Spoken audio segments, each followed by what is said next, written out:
Hey guys, this month it's all about a block party. Who likes to party? Okay. What do I do with this? Do I like... No, that doesn't work.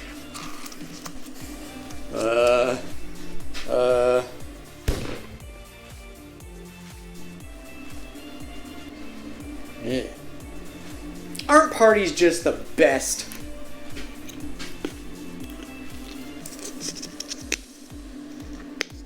I just want my bubbles.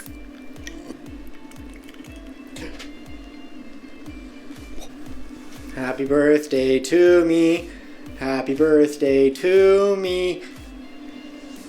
Yeah, I'm 9. Okay, but really, we can't have a block party unless we're talking about friendship and having friends over.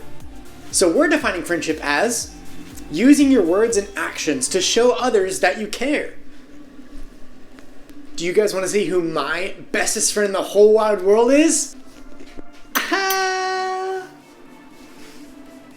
Aren't we friends? Are we not friends? We're not friends? I thought we were friends. Just kidding. My wife is my real best friend, but she's at work right now. But we need friends. Friends are awesome. Friends help us do all kinds of things together, which goes right along with our verse this month. A friend loves at all times, and they are there to help when trouble comes. That's from Proverbs 17:17. I know that a lot of my friends help me focus on the good things in life. I know my friends are there to help pick me up when I fall down. I know my friends are there to be real with, people that I can really trust. I know my friends are there to help me when I need something. Friends are even sometimes there to help us do things when we're not good at those things. So friendships are amazing, and that's why we're talking about them today. So today, we're going to hear about a story of friendship. Here we go. The Bible. It's 66 books of history, stories, letters, and poetry that fit together to form God's one big story. The epic adventure of how He created us and loves us so much that He made a way to rescue us. As we travel through the Bible, from Genesis to Revelation, we discover people who met God and found their lives changed forever. Now, for an amazing story, inspired by the book of Ecclesiastes, chapter 4, verses 9 through 12. The writer of Ecclesiastes tells us 2 people are better than 1. They can help each other in everything they do. Suppose either of them falls down, then the one can help the other one up. But suppose a person falls down and doesn't have anyone to help them up. Then feel sorry for that person. One person could be overpowered, but 2 people can stand up for themselves. And a rope made with 3 cords isn't easily broken. Let's see how this might play out in someone's life today. Jackson slid into the small school theater and took a seat in the back row and waited for Mr. Ray, the music and arts teacher. It looked like there was only one other kid who showed up to build the set for the 5th grade production of Charlotte's Web, Amal from Mrs. Wiseman's class. Hey. Hi. The 2 boys sat there in awkward silence until Mr. Ray showed up. Ah, my set team. Fantastic. You guys know each other? Kinda.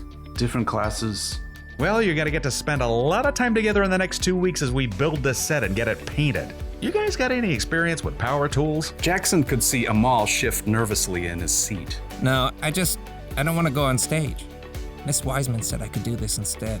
Don't worry, I'll teach you what you need to know. How about you, Jackson? I'm pretty good with a hammer, and I didn't want to wear some silly animal costume. The 2 boys basically ignored each other as Mr. Ray showed them how to measure each piece of lumber for him to cut, and then he helped them lay out the pieces in a large frame.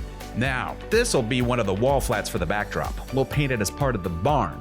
Amal, you want a hammer in these nails? I guess. I'll hold it more like this. Don't worry, you'll get it. I'll do this side. Jackson nailed together the entire flat while Amal still struggled with one corner. What a klutz. But it was a different story the next day when they started to paint. This flat is part of our barn wall. I want you guys to paint a couple of chickens right there. Amal grabbed a brush right away. Oh, do you want them to look like real chickens or like cartoons? just give them your own personal spin. Amal got to work right away, creating an entire palette of colors, while Jackson was still trying to figure out which brush to pick. Now, I've got to run down to the art room. Amal, why don't you show Jackson how to get started?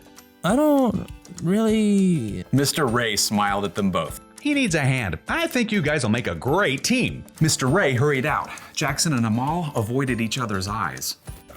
Well, I'll sketch an outline for the chickens. What do I do? Just, fill it in. I'm not really an artist. Jackson dipped his brush randomly in the blue paint and frowned at Amal's outline. Just have fun with it. Jackson swiped the blue brush, outlining a wing. I've never seen a blue chicken. Oh. It's great. It'll stand out.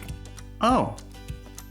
Thanks. By the time Mr. Ray returned, Jackson was surprised to discover that he and Amal had already painted 5 brilliant hued chickens. Mr. Ray grinned. I've never seen a more flamboyant flock.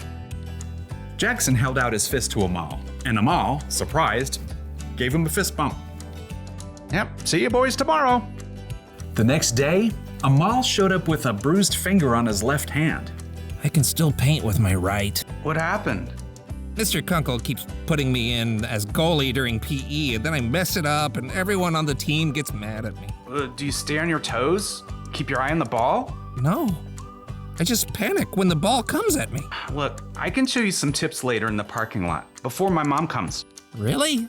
That would be great. And Jackson turned out to be a pretty good teacher because Amal managed to get 2 blocks during PE the next day. And when Jackson showed up to paint sets, stressed out by a math test, Amal grabbed his textbook. Fractions? Ow, I see all these weird numbers and I freeze up. You just have to break it down like this. With Amal's help, Jackson managed to stay calm during his test the next day. And by the middle of the next week, they had completed the entire backdrop for Charlotte's Web. Well done. I knew you two would make a great team. Amal's pretty okay.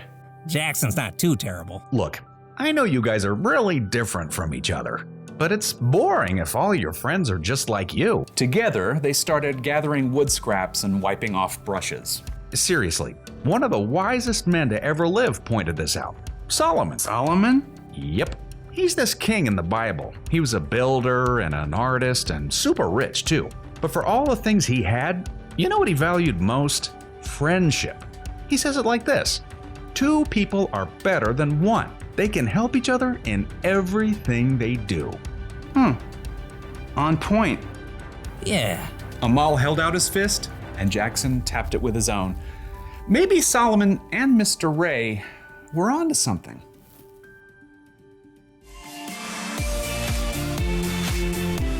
Okay, cool. So let's talk a little bit more about what friends are all about.